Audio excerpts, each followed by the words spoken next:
Well, the North Valley is a known hotbed for prostitution and sex trafficking.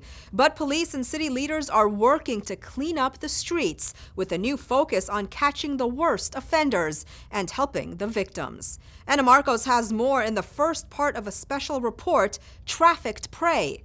But first, a warning. What you are about to see and hear may be disturbing and graphic. But how do I know she's a prostitute? You are looking at an alleged John. Police say he was caught with his pants down. You have the right to remain silent. Do you understand? Yes. I didn't know she was a prostitute. I just saw the girl. I was talking to her. According to police, the suspect was doing more than just talking. He was caught masturbating as he stopped to pick up an alleged prostitute, who turned out to be an LAPD undercover cop.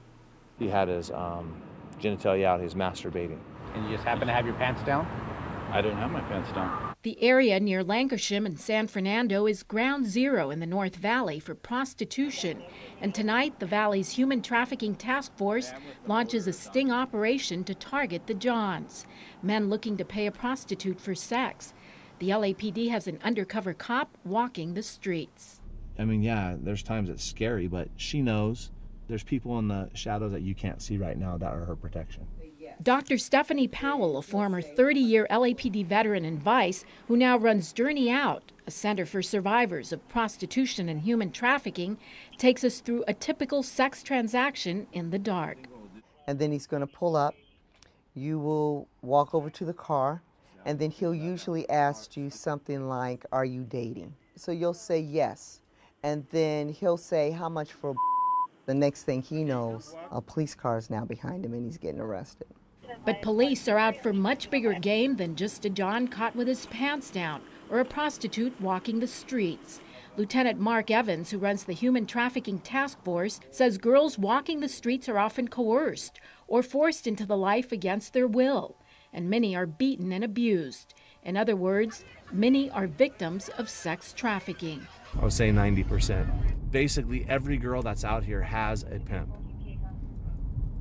Almost all pimps are traffickers. I've done over 4,000 cases. A case that stands out on my mind is a guy who used to beat his girls with an electrical cord. But when you get beat enough with an electrical cord, that might break your spirit. So that's kind of how you could be forced into doing something like that.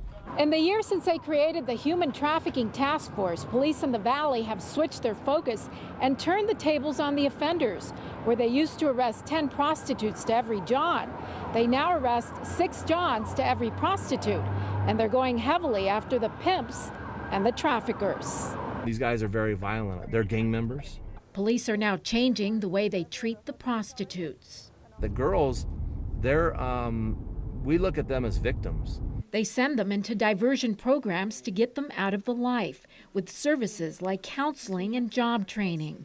This has been a huge paradigm shift in terms of victim-centered policing.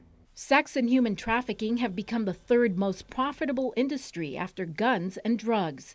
And it happens here in the U.S., not just in third world countries. Another heartbreaking reality on these streets, 10% of the prostitutes are minors. Lieutenant Evans remembers one 13-year-old prostitute he stopped. She told me that since she was 10 years old, her dad sold her to his friends for crack cocaine. It's completely unacceptable. How do you have 13 and 14-year-old kids being trafficked for sex in the San Fernando Valley and everybody turn a blind eye? City leaders pressure the cops, who pressure the traffickers, the pimps, the Johns, and the prostitutes. And as this undercover cop makes her rounds, one of the big targets appears out of the dark. Our camera barely manages to catch him. Police say he is a known gang member and sex trafficker. He tries to recruit the undercover cop, thinking she's a prostitute, then disappears as quickly as he came. It's just really a game of cat and mouse. Sounds dangerous. It can be very dangerous. But the work is paying off. Arrests have tripled since the creation of the task force a year ago. I'm Ana Marcos for LA This Week.